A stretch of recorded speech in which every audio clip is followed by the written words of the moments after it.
বিহুৰ তলিত চিফুং বাহিৰ কৰুণ সুৰ বৰগা বৰুৰ নাচনৰ তাল ভাগে জনতাৰ চকুৰ পানীৰে পুৰ জনতাৰ চকুৰ পানীৰে পুৰ কাৰণ যিগৰাকী ব্যক্তিৰ কথা কৈ আছো তেওঁ জনতাৰ মানুহ আছিলে তেওঁ চৰকাৰী মানুহ নাছিলে তেওঁ আছিলে জনতাৰ মানুহ মাজনিশা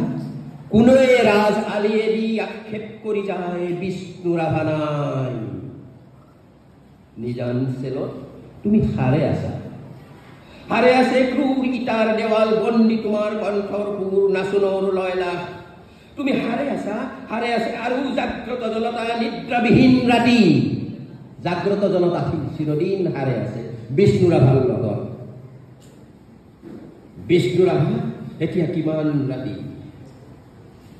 এতিয়া কিমান ৰাতি বিষ্ণু ৰাভা বিহুৰ পথাৰত ৰৈ আছো আমি ৰৈ আছে মনোৰমা সখী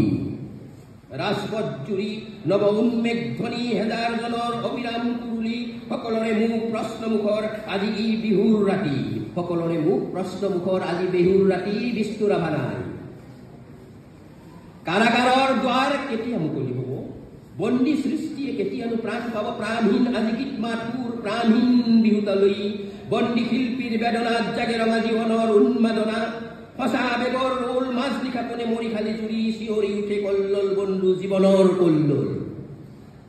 বিষ্ণু ৰাভাই মানুহৰ জীৱনত কল্লোল তুলিছিল ঢৌ তুলিছিল কল্লোল মানে মহাঢৌ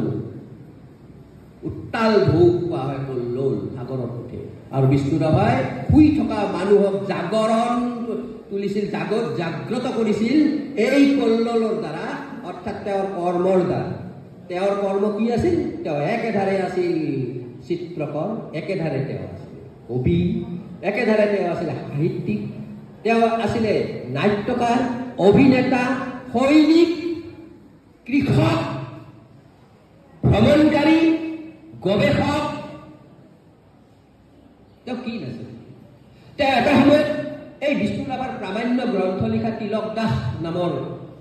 এই সাহিত্যিক গৰাকীক কৈছিল বিষ্ণু ৰাভাই সেই সময়ত বিষ্ণু ৰাভাই এনেকে কৈছিল মই অকমান কৈ দিছো তোমালোকক